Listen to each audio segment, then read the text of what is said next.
2, 1, 0.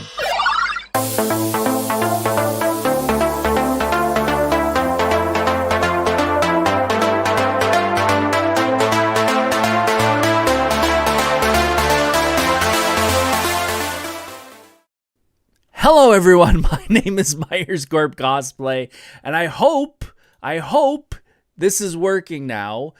We have been dealing with some technical difficulties on this show. My friends, the Geeks & Co. had some technical difficulties last week with their podcast and the audio not coming through. Let's give everyone a few minutes to hop over to the new stream and see what we can do. Anybody hear me? Is there anybody that can hear me now? Does this work now? Because this is annoying if it doesn't. How we doing? Anybody? Give me a sign. Give me a sign. There we go. Oh my god. This bloody thing.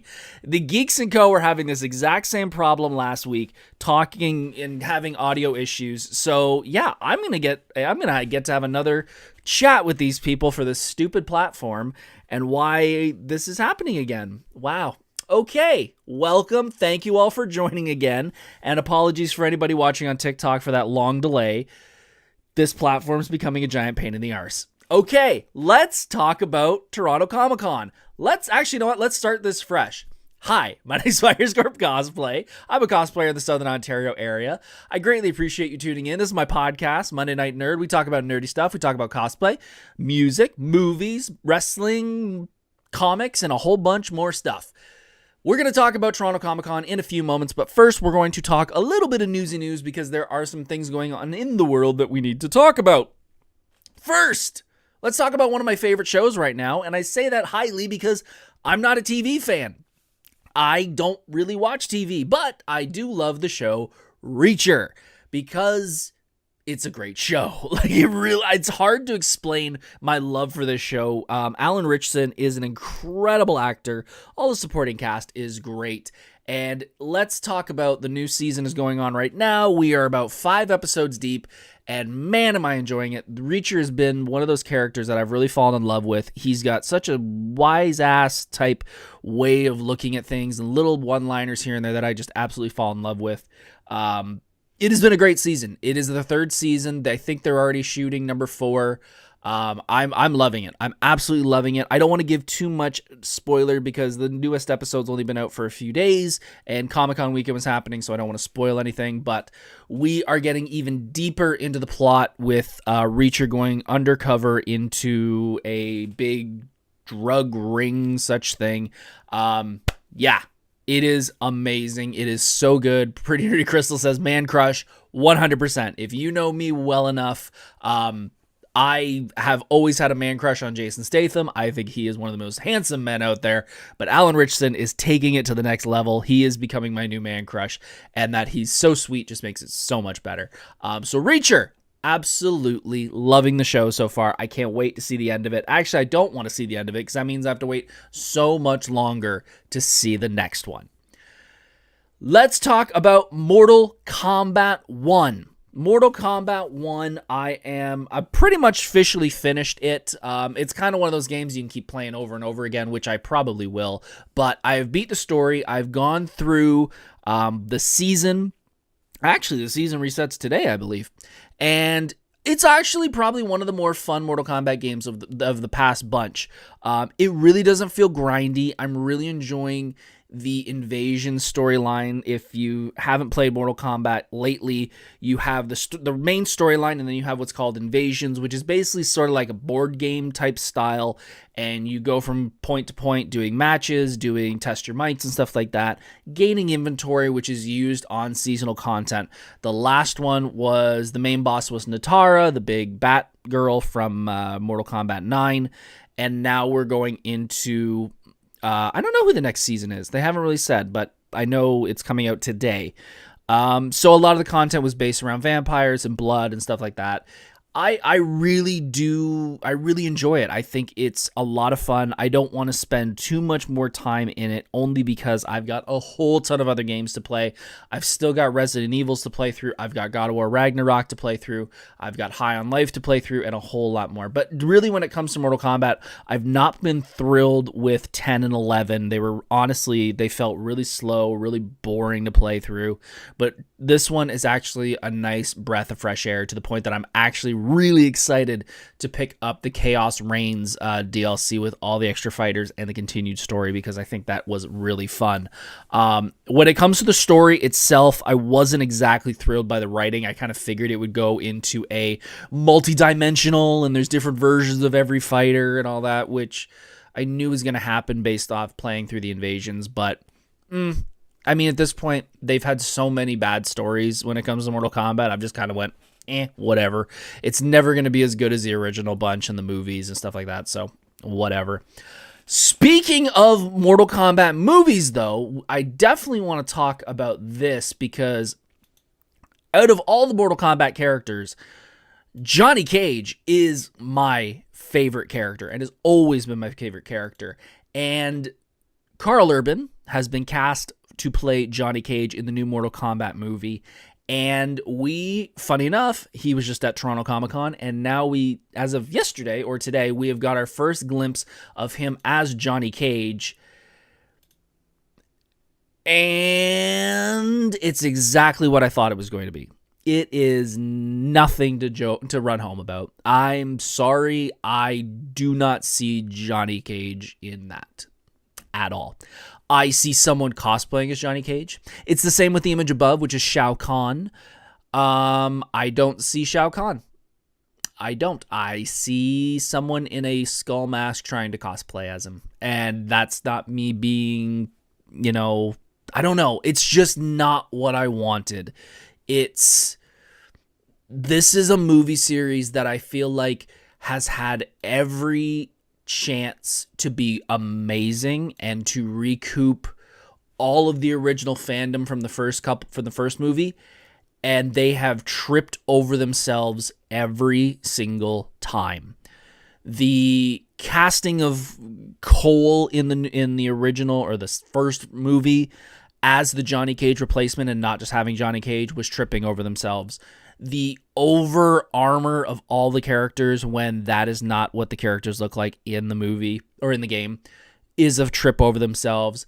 Killing random characters with absolutely no reason behind it and no, evolving of certain characters is a complete waste of time. I do understand that there are some characters in the Mortal Kombat franchise that mean less and mean more, but I just feel like we killed a couple characters that they could have done so much more with. And yeah, I am not excited about this. I enjoyed the first movie, but I'm just not jumping for this. Like, I'm really not freaking out over this as I wish I was. So unfortunately, this looks like it's going to be a pass for me. But I'll probably watch it on streaming when it comes in for free, but I'm not going to the theater to see it, unfortunately. Let's jump into some unfortunate news that we all were pretty aware of, but has come out to light a lot more recently, and that is there is a Stan Lee documentary coming out, is being kickstarted right now, and I believe they've hit their funding, or they're close to hitting their funding, so they're pretty sure it's going to come out. It is documenting the last few years of Stan Lee's life and how much he was overworked and taken advantage of by certain people in his inner circle. And this person was a part of a team that was with Stan Lee and documented it through his own means, showing, how much they pushed him to do all these signings, going to all these conventions near the end of his life. And it's getting a little bit of flack from fans because on the Kickstarter, there are different tiers you can get. And most Kickstarters have, 5-10 tiers that you can, after you pay a certain amount, you get a certain thing. This has like 60 tiers, none of them being getting the movie for free once it's made, and B, one of the higher ones is going to tour Stan Lee's house.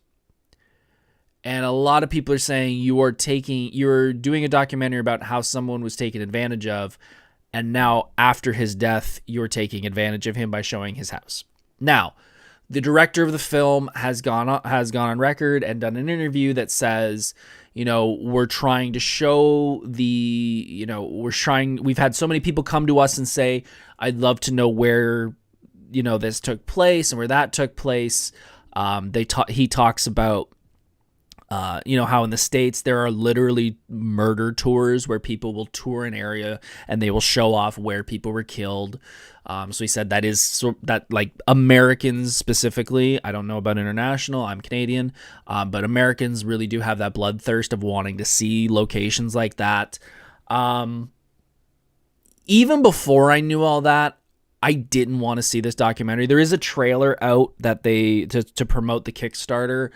And it is a sad movie. Like, it's a sad trailer to watch. You could really tell whether this person was involved in just trying to trying to be like, oh, I'm sorry, I didn't mean to do this, or if he's trying to throw other people under the bus, whatever it is. I don't want to watch this movie, and I don't think many do. Like, it's kind of the way I felt about watching most of the first season of Punisher. I don't want to sit through a show, and while the show was very actiony and very Punisher, I'm watching a guy go through PTSD for 9 episodes. Like, that's not a fun time for me. I don't want to take an hour, 2 hours of my life and watch someone get overworked, and you can tell is physically exhausted, doesn't want to do it, sometimes doesn't know where he is. Like, we all know it happened. We all could tell if you ran into Stan Lee near the end of his life, like, this guy's exhausted, he doesn't know where he is, etc. Do I need to sit back for an hour and pay X number of dollars to rewatch it? Like, it just doesn't seem like something that needs to be made. We all know it happened, and I don't know why you'd want to sit there and just watch that for an hour and a half. Like, that just seems like a real big waste of time to me. So, do I think that this is something that could lead to, stopping elder abuse or helping bring that to a forefront? Like, people do take advantage of people in their older ages, trying to get money from them, stuff like that. Yes. Do I need an hour and a half movie about watching one of my heroes get abused? Not really. That doesn't sound fun to me, and that doesn't sound like something I want to put my time into. So, whether this gets made or not, I don't know, but I personally will not be watching it. I really could care less about it. I couldn't care less about it, I should say. It shocks me the amount of attention it's getting. It is important. Like, I will say it is very important that this message get out, but I don't know if I want to sit there and watch it for an hour and a half. Like, that just seems like a waste to me. That is kind of all the news. We do have one more thing, obviously, because it is coming up in 2 weeks, and it is very important because I will be there. Toronto Game Expo is coming up March 29th and March 30th. I hope you all have your tickets, especially you folks. It is going to be a lot of fun. We are going to be there, and I say we as in myself, Freakish Workshop, Saphira Cosplay, and the Geeks & Co., and a whole lot more. We are going to be there. We're going to be spending the weekend with you guys, and we are going to have an absolute blast. I've heard nothing but great things about this con last year, and I cannot wait to be a part of it. Even if I wasn't picked to be a guest, I still was going to get a ticket to this because everyone is telling me how much fun it is going to be. So the 29th and the 30th, I will be there. Everyone else will be there. I will have a panel with the great Freakish Workshop. We will be talking about EVA foam building. If you ever wanted to get into cosplay, EVA foam is a great place to start, and we're going to give you all the information you need. We're going to tell you the supplies to get, what not to get, how to build your first stuff, and how to accentuate all these cosplay things, because he is a master foamsmith and I'm not bad at it. I will be completely honest. Freakish is way better. I kind of just want to sit there, hand him the mic and go, because he's going to teach me some stuff while I'm up there. But yeah, I'm really excited. We're going to have a lot of fun. So get your tickets, go on Instagram, Toronto Game Expo. There's also going to be some amazing guests there. John St. John, the voice of Duke Nukem, will be there, and a whole bunch more. We're going to have a lot of fun. The Geeks & Co. are also going to be hosting an after party at Hotel X just down the road. I'm hopefully going to be stopping by there for a bit. I don't know how long, because I do have to drive home and then drive back the next morning, so I don't want to be out too late, but we will definitely be making an appearance, and it is going to be a great time. Seriously, you guys should pick up your tickets tonight so you can make sure that you don't miss out on all the fun. Now, let's do a quick sponsor, and then we're going to jump into the main event. If you're still here, guys, I greatly appreciate it, especially because we had technical issues, and this is not the original stream that was going on. So if you had a link to the stream before, it doesn't work. Click that like button, click that subscribe button. It means a whole lot to me knowing that you guys came back and are watching this live.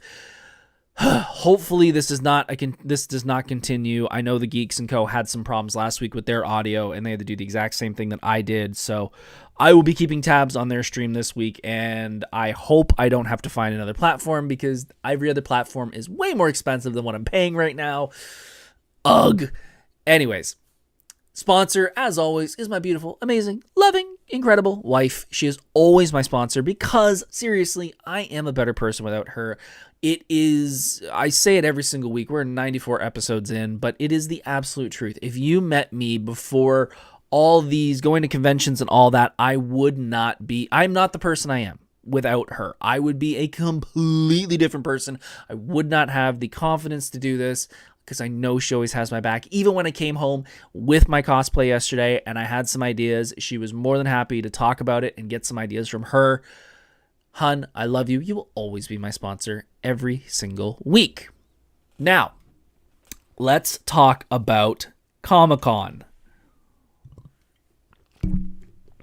All right, let's talk about Toronto Comic-Con. Let's do a little bit of history before we get into my thoughts on it, because I think context, as with all things in life, is key. As I said at the beginning of the podcast, I have been going to Comic-Cons for over 15 years. This is my 16th year of doing Comic-Cons. First one being Fan Expo 2009. I have been going to Fan Expo every single year. I started going to Toronto Comic Con about 5 years in, so it's been about 10 years for Toronto Comic Con. I also go to a whole bunch of other ones, including volunteering in the celebrity lines for Hamilton Comic Con, Niagara Falls Comic Con, and a whole lot more. Why did I go this weekend? Well, that plays a big factor. When you buy the Ultimate Pass for Fan Expo Canada, you get a free day of any other Fan Expo events in their lineup. The only one in the area is Toronto Comic Con. So you get a free day. You get either the Friday or the Sunday. Saturday, they don't want you because they're already selling out of tickets. So I went on the Sunday only. Did not go on the Friday, did not go on the Saturday, but I just went on the Sunday. Another thing to keep in mind is I went with my friend Sean.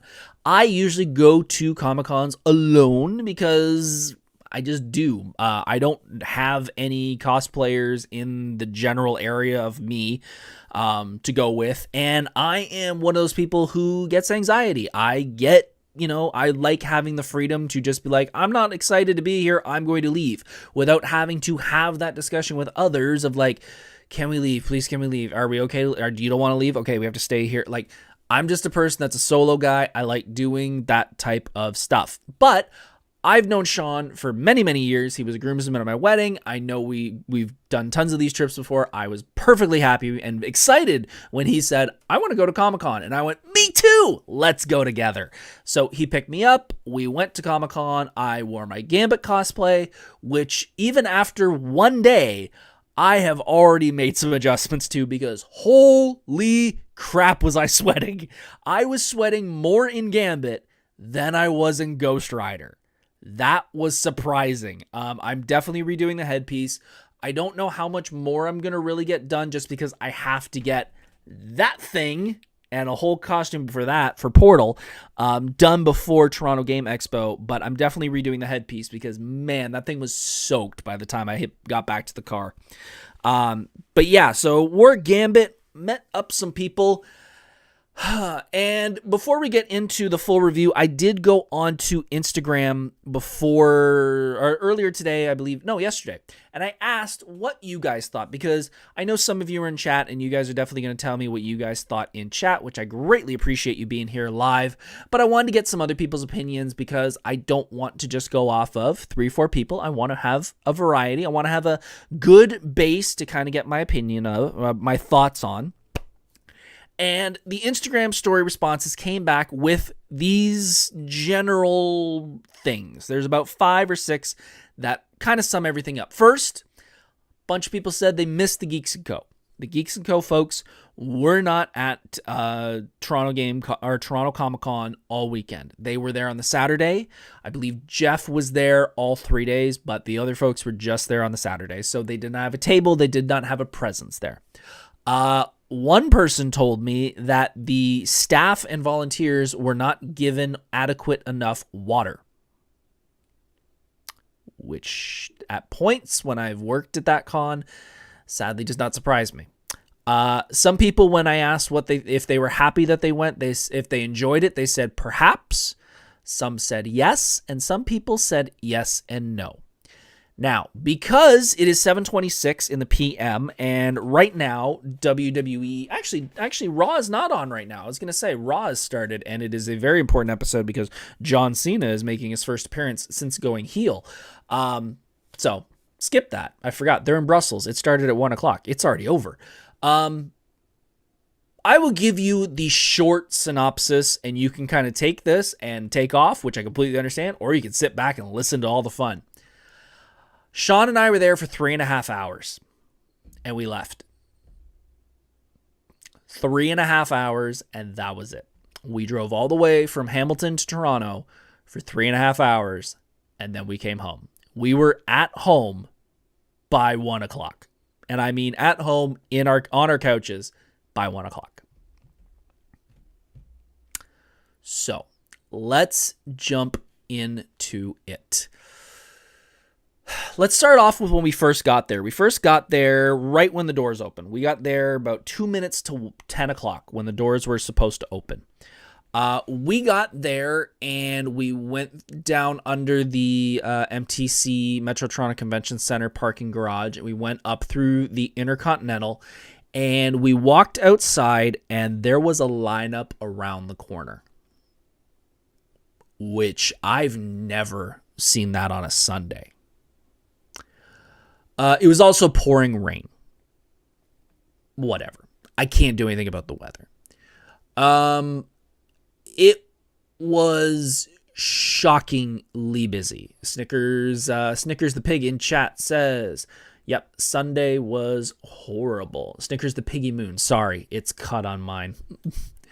Andre, it was shocking how much busier Sunday was in the first 2 days. Can only assume the free Fan Expo passes were heavily used. Yeah, we walked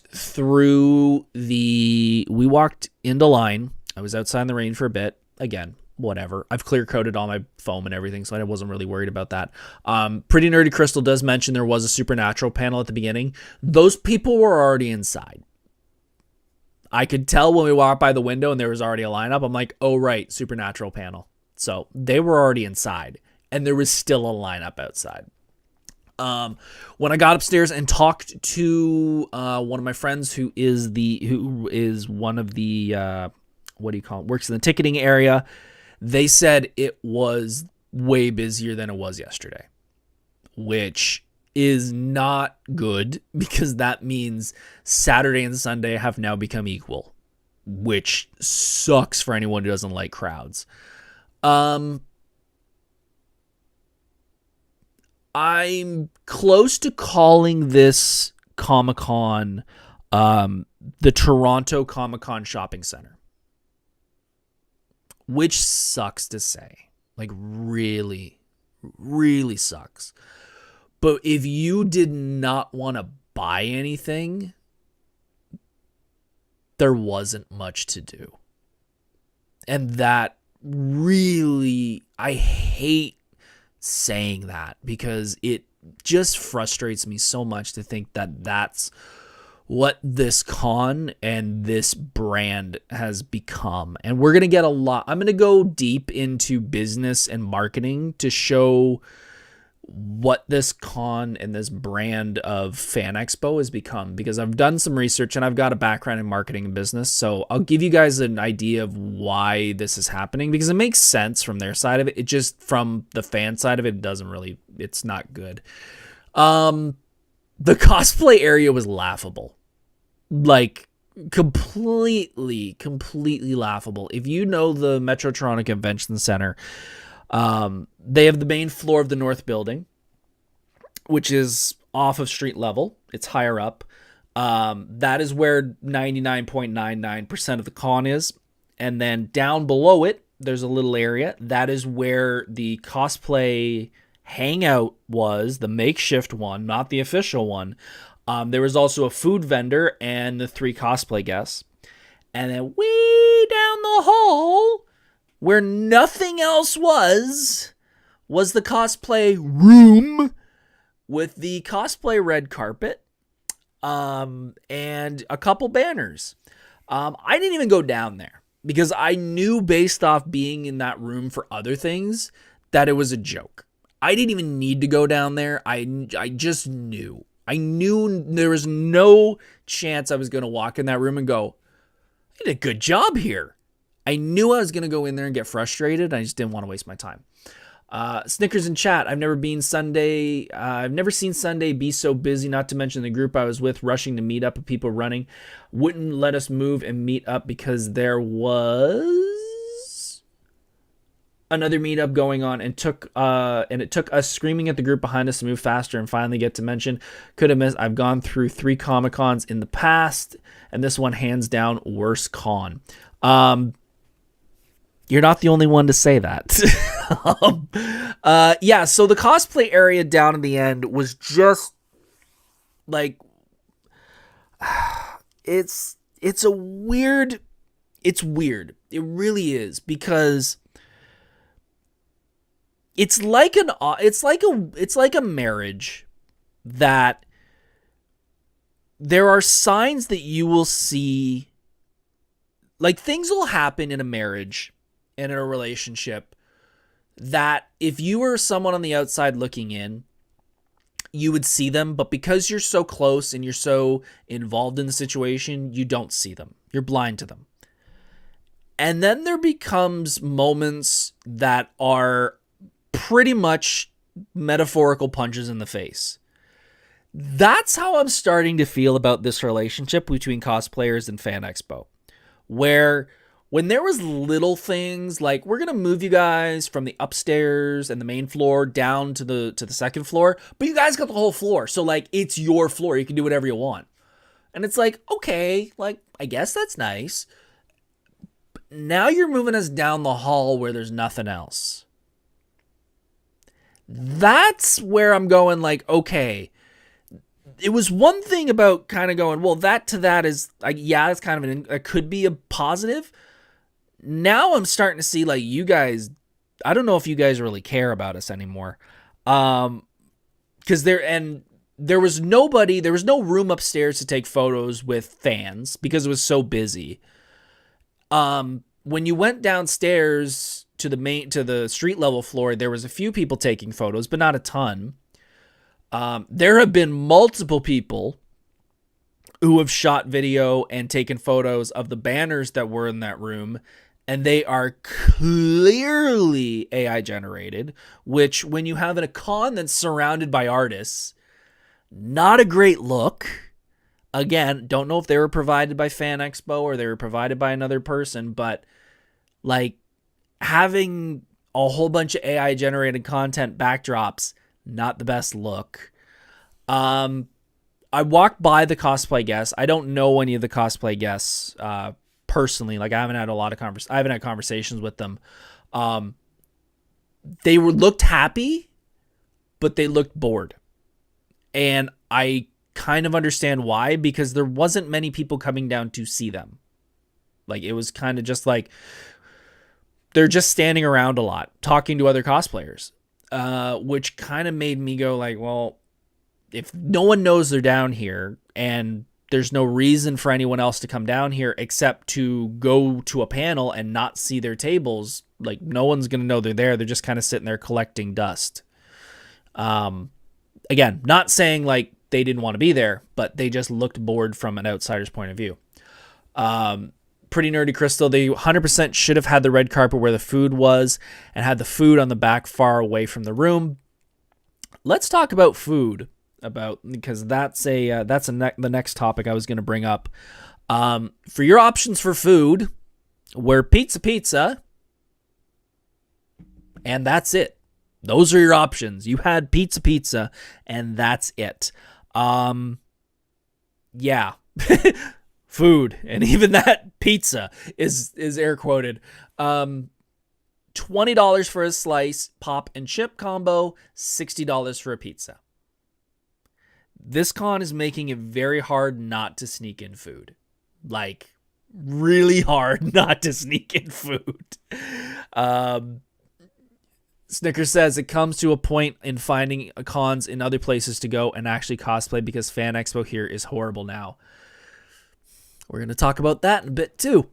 Yeah, like $20 for a slice of pizza, pop and chips. Like, that's literally like I want that's almost a quarter, well, probably with tax. That's a quarter of $100. Four slices is almost $100.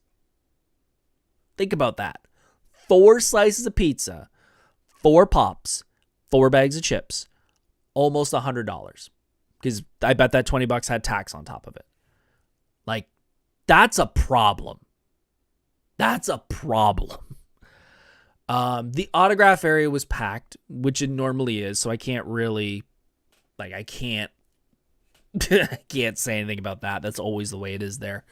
From what I heard about the celebrities, they all seemed nice. They all seemed like they were having a good time. The boys were there. The Supernatural guys were there. James Marsters was there and others. So Sean and I kind of did 2 laps upstairs. We picked up, Sean had to pick up something for his niece. We went down, we saw Pretty Nerdy Crystal and a couple other cosplayers. We yacked with them for a bit. We went upstairs, and that was it. I told Sean. I made the call, not even Sean, because he's not a con guy, so it's not like he knows everybody there. Like, we ran into a couple of my friends who were volunteers, but it wasn't Sean being like, okay, we got to go. I said to him, if you want to leave, do not think you're stopping. Like, I'm not going to tell you no. I completely get it. Yeah. 3.5 hours we were out. We did 2 laps upstairs. Sean bought his thing. We said hi to a couple volunteers. We said hi to a couple cosplayers, and that was it. That was it. If Sean wasn't there, I may have stuck around maybe for another hour just to be like, oh, cool, let's hang out in the cosplay area and talk to Crystal some more and maybe run into a few more cosplayers. I'm sorry, like, it just wasn't worth it. Let's talk a little bit about business and marketing. I want to let me do that a little more professional because I do want to cut this into its own little video because I do think it's very important. Let's talk about Fan Expo, their parent company Informa, and kind of do a little bit of marketing 101, business 101, because I have a marketing background. I work in marketing. I do social media, emails, and a whole bunch of other stuff. When you're in the world of marketing, you need to understand business, you need to understand human psychology, and a whole lot more. So that's why I'm able to talk about this and not seem, I'm not pulling numbers and ideas out of my ass. This is just the way I work because this is how I work. Let's break this down. So Fan Expo's parent company, Informa, who purchased the Fan Expo brand in 2016, I believe, now runs 17 cons a year. Cleveland, Calgary, Philly, Dallas, Anaheim, Denver, Boston, Chicago, Fan Expo Canada, Edmonton, Dallas, San Francisco, New Orleans, Portland, Vancouver, Orlando, and Toronto Comic-Con. 17 cons in 1 year. Now, let's talk about how a business is structured. Now, we have 17 conventions, which I pretty much can guarantee each individual event has their team. So the Cleveland will have a team, Fan Expo Canada has a team, Denver has a team, Orlando has a team, blah, blah, blah, blah, blah. That team will have an events person, they will have a social media person, they will have, or maybe not have a social media person, they'll have an events person, they'll have a venue person, they'll have sort of kind of all the key people that need to run that event. However, all of those people will all probably speak to the heads of Informa. And Informa probably has a chief marketing officer, a chief events officer, a chief accounting officer, a chief plans officer, and a whole bunch of other people. So while we have probably teams for each con, they all probably have to report and talk to the heads of Informa. Now, why is that important? Well, all of these teams are probably, to a degree, have somewhat boots on the ground when it comes to the conventions. The Cleveland team probably has a couple people that attend the con. Fan Expo Canada probably has a couple people that attend the con, Toronto Comic Con, etc. Are they able to make the changes that work locally? I don't know. And that's where I think we're running into a problem, because there are 17 cons having to go through one person. And that becomes a nightmare of an issue, because if you want to change something at a convention level, you have to probably send that information to the head of the organization, let's say the head of events, which then has to get signed off by the head of accounting, which then has to be signed off by the head of this, which then has to be signed off by the head of this, and this, and this, and this, and this. And by the way, 17 cons are all doing the same thing. That's how corporate structure works. That's why corporate structure sometimes falls apart. That's why when you notice corporations not doing big changes, it's because of that problem. Now, with that, businesses can very easily evaluate new customers. It is the easiest metric to figure out. We sold X number of tickets last year. We sold this many more this year. We did better. This is how most businesses run. They care about, we made X number of dollars last year. We made this much more. We've made more. Everyone gets an applause. Everyone gets a bonus. Everyone keeps their jobs. What's hard to do and what's harder to evaluate, and this is where marketing comes into play, because this is something that most good marketers are trying to do and usually end up getting in a fight about, is it's hard to keep your customers and to find out why they're staying and why they're loyal. Why does Steve come every single year? Why does Tina come back every single year? Well, Steve could come back every single year because we have an exclusive every year that he wants to come and get. Tina might want to come every single year because it reminds her of her childhood and she gets nostalgia flashbacks. Tony may come because he loves the gaming experience and loves playing live games in front of people. It's hard to find out that information, and while they do send out questionnaires to get some of that information, it doesn't always coordinate and collaborate into easy to develop answers. So trying to get those changes and keeping that audience is hard to do. Now, it's the problem of wanting to get things to make everyone happy while trying to obviously make that first metric of making sure ticket sales go up, merchandise go up, whatever it is. Keep those numbers, because those are the numbers that the heads want to see, because those are the numbers that are going to keep people employed. Because if Fan Expo does a con and there's less people attending and the vendors don't do well and the vendors don't come back, that means they're not making enough money as they did last year.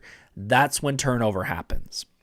And I'm obviously not going to say who has told me this, but I know of several people who have told me from behind the scenes that there has been a shite ton of turnover in all roles at Fan Expo, whether that's Canada, whether that's Toronto Comic Con, whether that's higher up, I don't know, but at different levels, there has been a ton of turnover. So you have, if that's 3, 2, 1, if that's true, that means you have a whole bunch of people in roles that are just starting. They don't want to make big changes.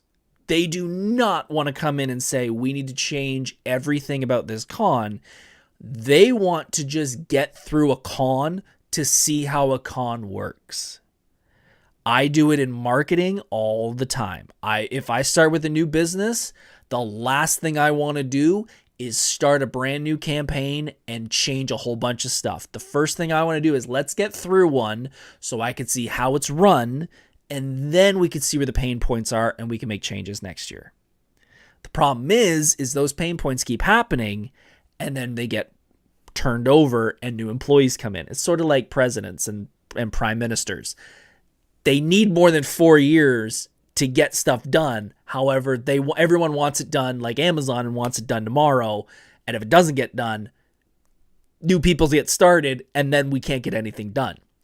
So this seems to be a common occurrence. And again, I'm going off just business and what I know and what I've seen when it comes to Fan Expo and Toronto Comic Con, that they don't seem to be wanting to make a lot of changes.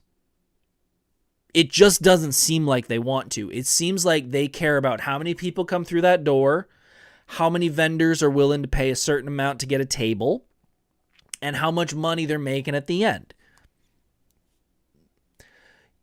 You know, the problem, like I said at the beginning, the problem of having us, the people who have been going for 20 years or 10 years or 5 years, are not happy anymore, because I believe someone said earlier in the chat, there is so much competition out there that you can only go to so many cons. I mean, I'm going to 14 cons this year, and that is way more than probably most people are going to. And I'm going to see the same general thing at every one of these cons. And going, okay, if I have a certain amount of money, if I have a kid, if I have a husband, if I have a wife, and let's do the stereotypical idea, we have a husband, we have a wife, we have a kid, so it's 3 people, we want to go to Comic-Con. Do we go to Fan Expo and pay X number of dollars and deal with people elbowing me and having nothing to do there for the kids but buy stuff? Or do we go to a Toronto Game Expo and have a lot more room to play, and the kids can play video games and they can interact with fun cosplayers and get their photo taken with them and all that? Like, that's going to be a struggle for Fan Expo. And again, I'm going to point this out, which made me laugh. One of the booths at Fan Expo, near the autograph area, funny enough, was Icon Autographs, which, if you don't know, and you're in the Ontario area, I don't know how you don't know this. Icon Autographs are the same people that own Hamilton Comic Con and Niagara Falls Comic Con. That's not a spoiler. I'm not spoiling anything. If you look hard enough, you can see it's the same people. So Toronto Comic Con is perfectly fine having direct competition to them in their con. Like, this isn't a startup convention. This isn't inviting Toronto Game Expo or another con that's local, that's really small, that's like, hey, we'll give them a boost because, you know, they like the same stuff we do. This is a direct competitor to Toronto Comic Con, that they were perfectly fine giving them a booth. Like, if I was Fan Expo, Toronto Comic Con, I would have looked at Icon and went like, no, we're well aware of who you are. We understand you're giving us X number of dollars to get this booth, but I wouldn't put them there. But I guess they don't see them as competition, which I think is moronic to say the least. Because anybody in the area that is trying to take business from you, I wouldn't let them, especially with the reputation that Fan Expo is getting now. It was laughable when I saw their booth. I don't want this to go into a rant, and I guess it kind of has gone into a rant a bit. But I don't think it's malicious. I really don't think it's malicious. I just feel that we have hit a wall when it comes to the corporate mentality of Informa trying to dictate and maybe blanket build these Comic-Cons and Fan Expos to try and do everything meets let's try and make as many people happy. It's sort of the making a music mix for a party. If you try and make a music mix that makes everybody happy, you're going to make nobody happy because you're just going to bounce from artist to artist to artist and not have any flow to it. And I feel like that's kind of the way they're building cons now and designing cons, is that they know that they've already got an audience that's going to come no matter what. I know I'm going to come every single year to Fan Expo because I've been doing it for 15 years now. I'm going to do it probably 15 more. The people are always going to come. They are more interested in bringing in the new people. But I feel like I said, that is a bad way to look at it, because you're going to have people who are just going to get fed up and find alternate cons to go to that cost less and have more to do. Like, this isn't a hard thing to do. The hardest part, and Fan Expo has the advantage of, is that they have enough corporate backing and enough corporate money to get the Disney guests and the big stars that everybody wants to see. That's the only advantage they have in the long run. Every other con does the exact same thing, just a smaller version of it. They all have vendors, they all have cosplayers, they all have places to eat, they all have places to do stuff. It's the exact same thing, it's just smaller. And I feel like we're going to get to a point where people are just going to get tired of paying the money. There will still be and by the way, I'm not saying Fan Expo's dying. 100% they're not dying. They are going to live on forever. I just feel like we are starting to have a world where there's more competition, and they're going to not be able to get as many new people. They're just going to be able to get the people who have been going there for years to stick around. That's not going to kill them. It's just going to modify the con. And again, I don't feel like they're doing this as this isn't a Darth Vader. This isn't a James Bond villain being like, I'm so glad we're making people unhappy.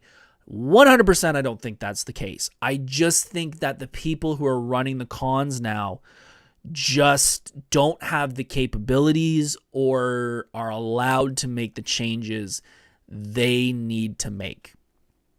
And in the end, the only way that they are going to make changes, whether it comes to food vendors, whether it comes to cosplay guests, whether it's people that you want to meet, vendors, etc., the only way to make that change is not spending your money.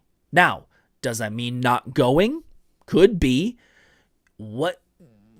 Because if they get a pizza in there and that's the only food vendor, it kind of makes you have to buy it. I get that, but they also need, if you don't spend the money on it, they won't come back.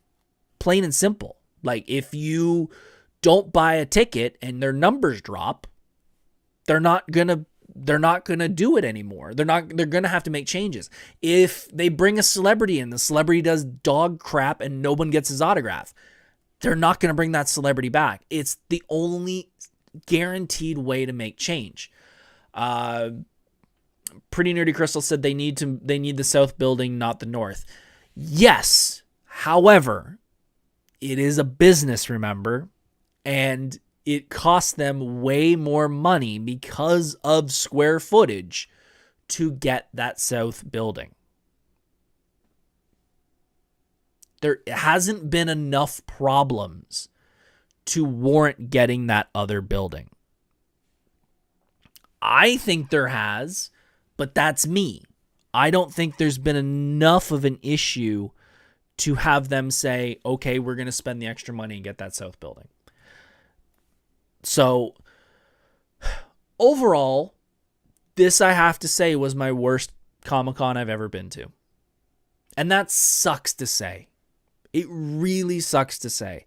I will give this con a 5 out of 10. I probably should be lower. But I got to give them, they had guests there. I'm not a fan of The Boys. Like, I've never watched the show. I've never watched Supernatural, so the guests did nothing for me. The vendors are good, but I've seen them all. Yeah, I'll give it a 5, maybe less. Maybe a 4. But yeah, this was the worst. This was the worst. And I have not had anybody I know tell me it was one of the best or a good con. I had one person in the stories response say they had fun. Everyone else was meh or yeah or meh. See, and Crystal, I want to point what Crystal said. It was pretty meh, but I have my own reasons, but seeing my cosplay friends was so nice. And that plays a big factor in why a lot of people go, is because it's a giant meeting place. It's a giant con that everybody can go to. But again, when you have things like Toronto Games Con just down the road in 2 weeks, I mean, there were cosplayers that didn't go to Toronto Comic Con for the fact of they were preparing their costumes for Toronto Game Expo. Like, that is proof in the pudding that is becoming a problem. That people are going, well, I could spend X number of dollars, go to Comic Con, sweat my balls off, be elbowed and not see a ton of people, or wait 2 weeks, go to the smaller con, which seems to really care more about cosplay and is really inviting. Like, that's a choice that now people are making. Honestly, I spent zero money to go to Comic-Con. I didn't pay for a ticket. I didn't pay for parking. I didn't pay for gas. That was all Sean.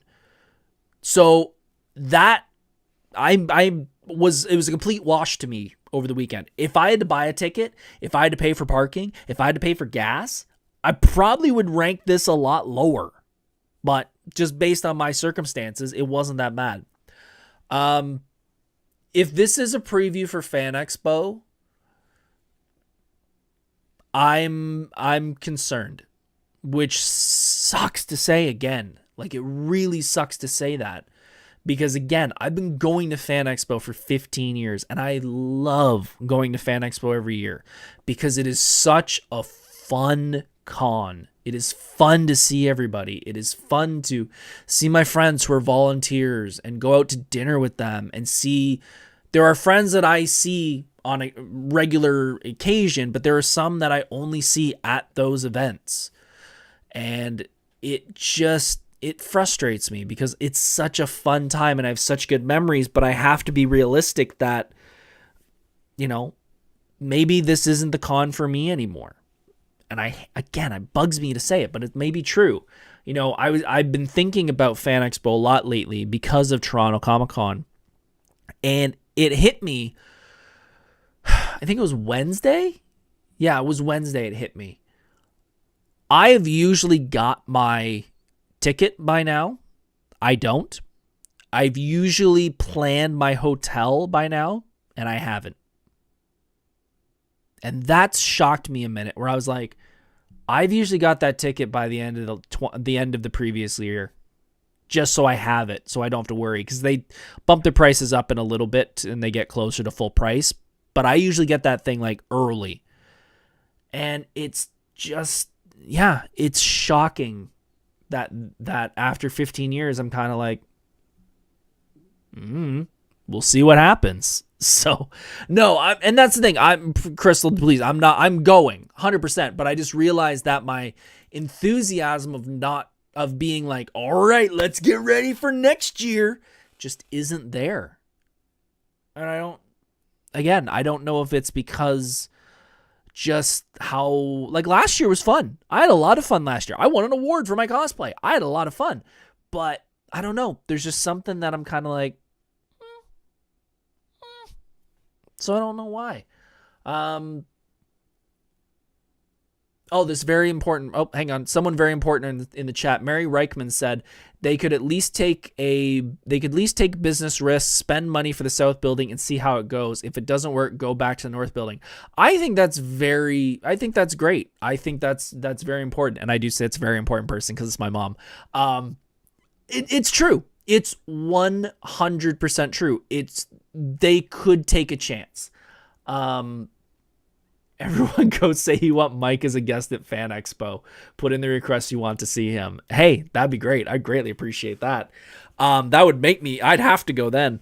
But yeah, I think they should be taking more risks, and I think they should be pushing the community more and pushing the people, getting the people in the door. You've already done it. They've already sold like 100 and some odd thousand people, which, by the way, I put this in my notes and it's not there. I tried to transfer it over. I did the math this morning. Out of those 17 cons, I think it was just over 1 million people attend those 17 cons based off what they have on their website. And Fan Expo specifically, Fan Expo Canada was 135,000, and Toronto Comic Con was just over 35,000. So, like, you're getting 170,000 people in that Toronto area alone. Like, you've got so many people in there. Why not take a risk? Why not take a risk? Like, you're making the money. Like, let's do something a little different. Let's move some things around. But give some people that haven't had the spotlight. Maybe that's the way. I don't know. I heard TC isn't exactly overly profitable, but yeah, wish it was in the South building. Agreed.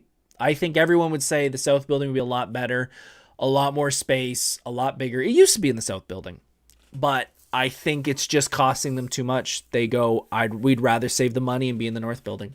But like I said, I think the biggest problem that they're going to run into is having the competition of other cons. That's their biggest problem. And I don't think they need to do a ton to make us happy. I just think they need to start thinking about the people that are already in the door and making sure we come back next year, then get more people. And Mary also said they need to advertise more to the general public. Agreed. I think they need to mention more about the general guests that come in, like more of the big stars than just to the nerd audience. But maybe that's not there's 10,000 different ways they could do it. But in the end, I wasn't a big fan of Toronto Comic Con. I know I'm going to have a lot more fun at Toronto Game Expo, and that's not even just because I'm a guest. It's just what I've heard.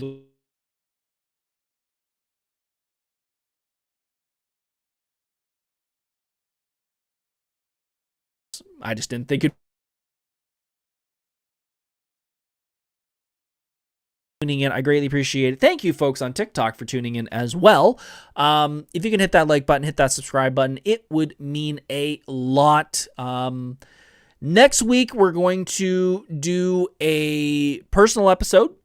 We're going to talk about how I beat my Coca-Cola addiction. For those who don't know, I used to drink Coca-Cola like water. I used to drink at least 6-7 cans of Coca-Cola a day.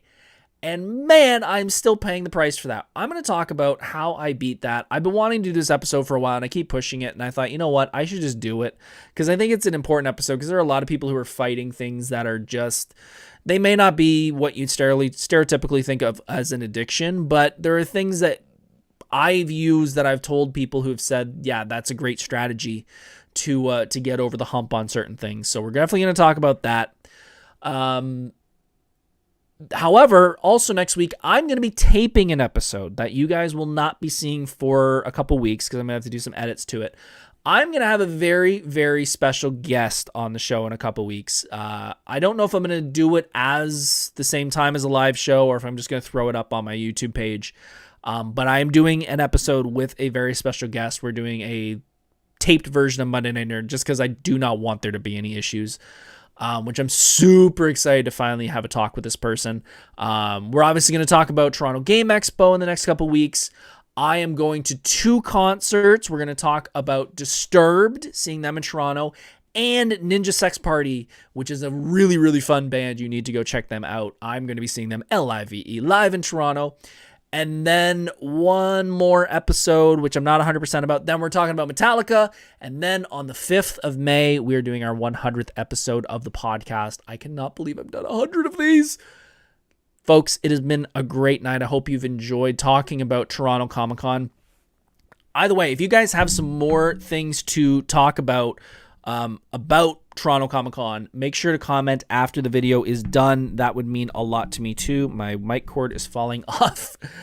Folks, it's been great. I cannot wait to talk to you. I hope you all have a great week, and I hope you guys are getting excited for Toronto Game Expo. We are on the road to it, and I have got a portal gun to finish and a portal costume to finish because I'll be debuting that in Toronto at the Game Expo. Folks, have yourselves a great night. We will talk very, very soon. I love you all, and I'll see you next time. Take care, folks. See ya. Hey, thanks for watching Monday Night Nerd. If you enjoyed this content, please hit the subscribe button, like this content, and follow on social media for even more nerdy fun. See you soon.